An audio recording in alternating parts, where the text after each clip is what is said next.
Atlas. So it's a Carmilla jungle. Wow. Okay. Okay. Carmilla jungle. Tingnan natin kung si Choco pa nga rin ba ang gagamit ito. Handa ba si Calvo na mag Carmilla jungle? Origen will surprise us. Game number 2. Here we go. Already may bakbakan na dito sa may river on the blue sa the red team's purple buff on their side of the map. Mukhang si Bimo ay pinapahirapan si Choco. That wasn't bad. That's not a bad way to clear time. That's okay. Yeah. Mage killer actually para kay Choco. Okay, to help a bit with the damage for the Lords and the Turtles para dun sa mga objective takes. The thing for Origen Esports especially if magdo-dominance ice dito si Killer, ang daming slows para sa side ng Origen Esports. But will they have enough damage? Ang daming pressure na dito para kay Sent na come the team fights, come the part of the game na naglalaban na sila, skirmishes, team fights. Si Sent yung main source ng damage dito ng Origen. We also need to look for what build Choco will go for. Yeah, their main damage source and their only damage source. Everyone else is some level of sustain. So parang ang hirap ng lineup ng Origen, pero dive. That's what this lineup is. It's a pure dive comp. Definitely. But how will that handle in the laning phase and the other moments of the game? First blood. To Onic. Down goes Sent. Again, the only damage source and the softest one on their lineup. By the way, Renmar, hindi ko alam kung alam mo to pero napalitan yung pangalan ng Mage Killer. Ang pangalan niya na ngayon ay Demon Slayer. And down goes Dockman one more time. 2 free kills and a turtle going over to Onic PH here. Yep, guys, ang pangalan ng emblem na yan ay Demon Slayer. Alright. Di ako sanay. No, we haven't seen it in a long time. Ang tagal na. Alright. So there's more damage there, but still at the end of the day, Onic Philippines, nakuha nila yung turtle.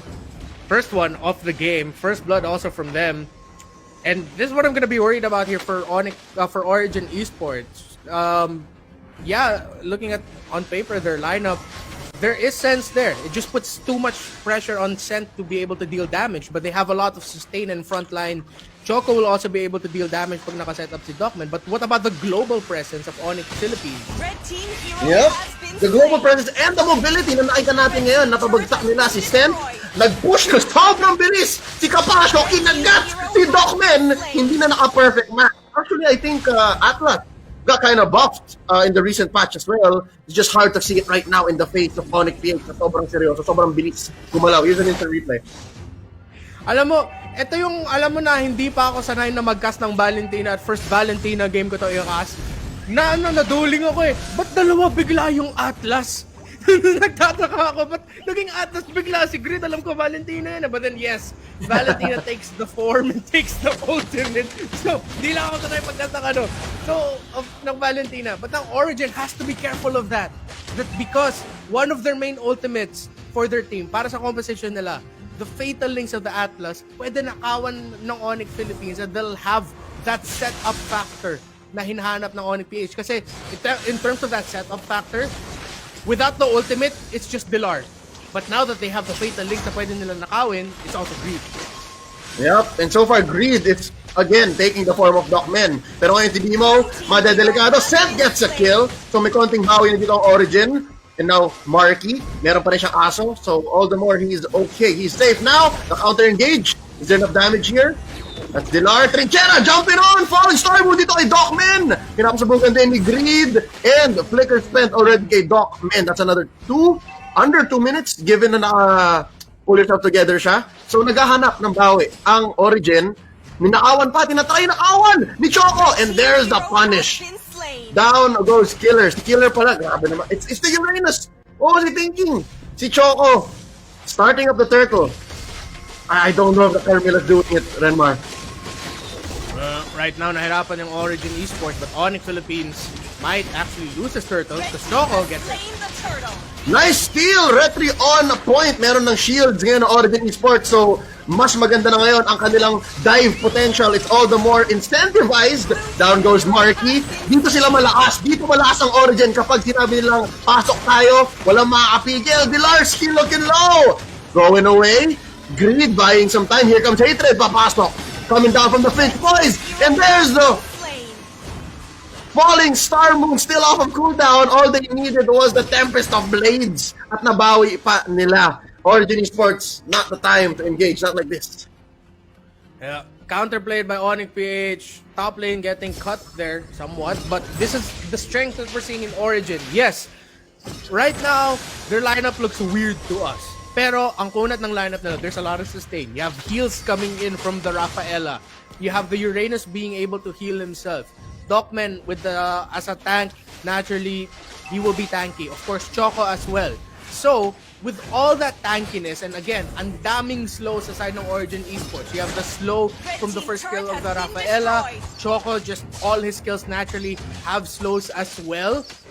Origen Esports, it's totally set up para kay Sent that we saw there that if Onic aren't careful, ang daming makuna sa side ng Origen, hindi nila mapatumba, tas nakaka-free hit lang dito si Sent. Although Onyx still are in control, now, moving forward, we're gonna see them respect that fact.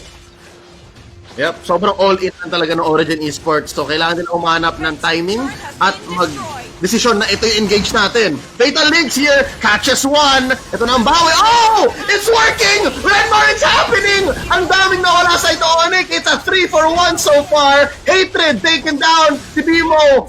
Delikado na, may bawi sa likod. Si Dilar, and that's a 4-for-2. Maniac on Choco. The wombo combo is real.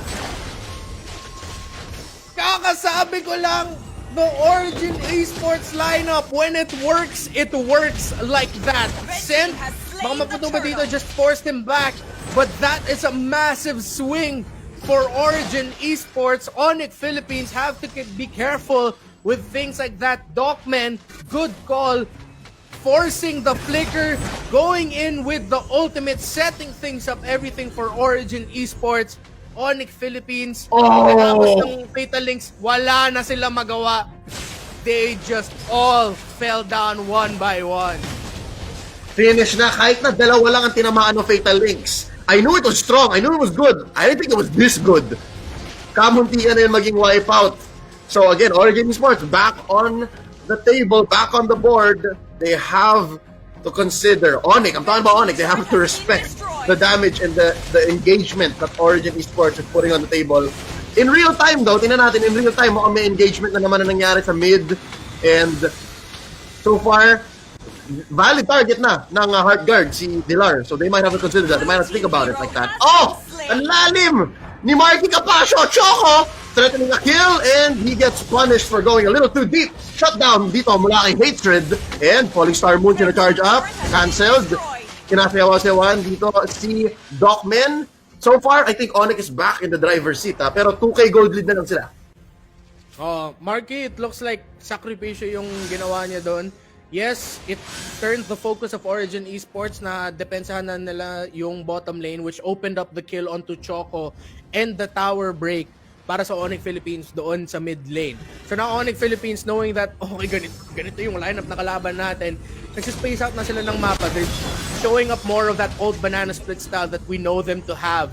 Na, okay, pag nakasplit tayo sa mapa, that's less chance na ma-wipe out tayo galing sa isang setup o sa isang play, galing kila Dogman, kila Choco, and at the same time, napapressure natin yung mga side lane tower. So it's a good call for Onic Philippines to adjust their playstyle in this way. But still, the risk of Origen setting them up para sa isang play, one turnaround play again, is still there, especially now that the Lord is up and Origen will want to contest. Kailangan mag-ingat ang Onic Philippines sa positioning nila dito. Yep, that's the clutch. That's literally the clutch that Onic Philippines has to step on. Kailangan nila mag full on banana split kasi yun yung gusto ng Origen na magsama-sama kayo. That's what that last almost wipeout brought them. So ngayon, tama to. I like what they're doing. Si Bimo, nag-clear lang. Napipilitang mag 4v1, 4 protect 1. And then mabilis naman gumalaw si Hatred on that ling. Let's see, sinula na ni Dilar ang Lord dito, putting it at about 4/5 of its health. Now 3/4. Ready sumagot si Choco. Gina G, oh. Gina G. Oh, Gina G. Origen, 4 dito na sa may Lord. Pero si Hatred at saka si Bimo doon na sa bot lane. So, napa-force back ang mga miyembro ng Origen. This is what Onic are gonna do. They're gonna keep forcing the members of Origen away, pressuring the side lanes. So, it's gonna be up to Killer to defend. Oh, It'll be a big team fight. Sino mo? Si Dogman, humahanap, matatalunan, Falling Star Moon, that's going into the Fatal Links onto one, Super Marky with the punish, and there's a time with the Blaze backing up Choco, there's too much damage here, being rained down onto them, and hindi na mauulit yung nangyari kanina, down goes Greed, pero mapapawian, there's the only damage star from Origen, biting it, Sent, mapapabagsak, it's just Killer, and Toshi left, at ngayon babagsak pa rin si Killer, si Toshi na lang ang natitira, Adrian baka pupunta ngayon. He cannot defend this. May mabubutas. May isang lane na mabubutas para sa Origen. Dogman forced to use the Fatal Links really early. Origen had the chance to counterplay there, but Onic Philippines, alam na nila, naranasan na nila. It's like, okay, we felt it the first time. Ayaw namin ulitin mangyari yung nangyari kanina. So they repositioned a bit. Actually, si Hatred, pagbaba niya doon sa Tempest of Blades niya, iniwasan niya muna yung damage ng Clint, ng quick draw, tas lumapit siya, go, hop on the wall, then to the backline, tas Onic Philippines, they were able to respond. Great repositioning by Onic Philippines. Respecting the capability of Origen Esports na mag-set up ulit na katulad na nakita natin kanina. Grabe naman kasi nangyari kanina. That really was the wombo combo. As in, dream come true, parang ihinain sa Origen Esports. Pero ngayon, change priorities. Onic Philippines went for that early Lord. Di nila inantay yung Luminous Lord.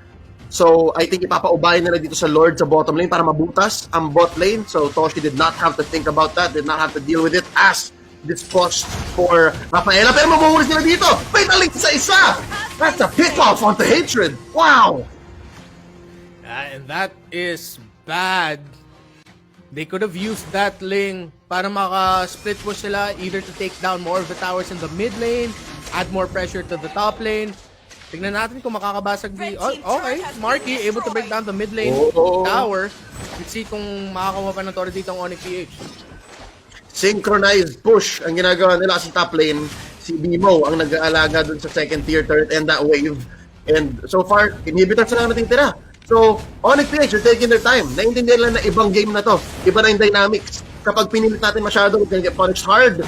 So now we take our time. They're gonna wait for one more Lord, I believe. 90 seconds. Oo. Sa next Lord natin makita yung action ng laban na to. Another team fight, another big skirmish to change the game. Both teams, kung sino man manalo o kung sino man matalo sa next team fight, if it's gonna be for the Lord, they're gonna do their best to not get wiped out. At this point of the game, getting wiped out will be massive, especially for Origen. Yung good news para sa Onic is wala pa silang tore na wala dito sa map. 6 towers broken in the game, all of them for Onic PH. So Origen, kahit maka-wipe out sila dito, ang dami nilang tore kailangan basagin. If the minion waves are there for them, baka kaya nila mag-rush mid. But at this point, the respawn timers hindi pa ganon kataas. Yeah. Again, yun yung isa mga weakness ng laban ng lineup na to sa labanan. Origen Esports, they're really great at team fights. Pero ang talagang kaya lang mag-push dyan si Sent. Si Clint. So, talagang kailangan nila alagaan si Clint. Babysit Sent. Babysit. Yeah. Dogman, others, Toshi, let them be the ones to set things up. Choco even can help set things up. And right now with the positioning of Onic, especially considering nasa major objectives na tayo, mas madaming bounce makukuha ni Choco dun sa bloodbath niya, sa ultimate niya. Curse of Blood, sorry. That's a lot of targets to be able to hit up to 3, a lot of damage, a lot of control. Kaya ang daming crowd control at saka parang hindi burst kasi sa Origen other than K-Cent eh. It's just overtime habang tumatagal yung laban. Pag naka-abilities na yung Origen Esports, doon mo mararamdaman yung mga damage nila. Sustain-icus Maximus. Parang patagalin mo ng 4 seconds yung laban. Tapos lahat sila nandun. Yun yung nangyari kanina eh. So I think Onic PH, naintindihan nila, na-gets nila. Nakatakot nga naman talaga. So right now, they're going in for the Lord, half health. Ang bilis, ang bilis. There's no contest here. It's very difficult for Origen to contest.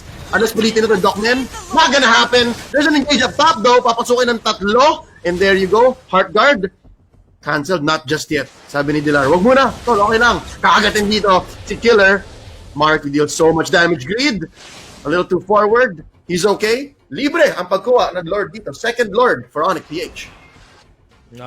This next fight or siege sa base ng Origen Esports, kailangan mag-ingat parehas nila kasi si Greed kinuha niya yung ultimate dito ni Docmen. Of course, Docmen also has his ultimate. Both teams have their ultimates here.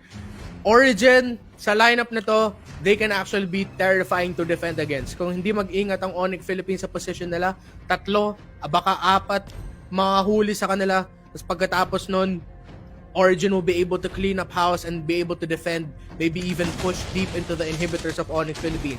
At the same time, Onic Philippines, if Greed finds one big opening, they'll be able to set up against Origen Esports really well and end the game.